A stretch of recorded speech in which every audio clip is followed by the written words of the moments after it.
4 দিনের সরকারি সফরে নিজ জেলা পাবনায় রয়েছেন রাষ্ট্রপতি মোহাম্মদ শাহাবুদ্দিন। নতুন সরকার গঠনের পরে পাবনায় এটিই তার প্রথম সফর। আরও খবর জানাতে সরাসরি যুক্ত হচ্ছেন সহকর্মী কামরুল ইসলাম। কামরুল, মহামান্য রাষ্ট্রপতির আজকে কি কর্মসূচি রয়েছে, এখন তিনি সেখানে আছেন কিনা আমাদেরকে বিস্তারিত জানাবেন। নওশীন, ধন্যবাদ আপনাকে।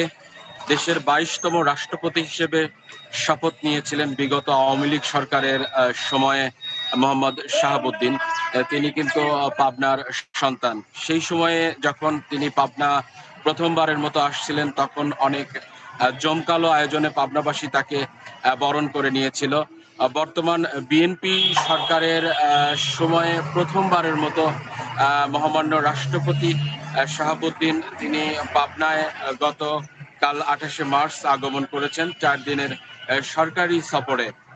গতকাল পাবনা জেলা স্টেডিয়াম অ্যাডভোকেট আমিনউদ্দিন স্টেডিয়ামে হেলিকপ্টার যোগে অবতরণের পর পাবনা জেলা প্রশাসক, পুলিশ সুপার, বিভাগীয় কমিশনার এবং পাবনা জেলা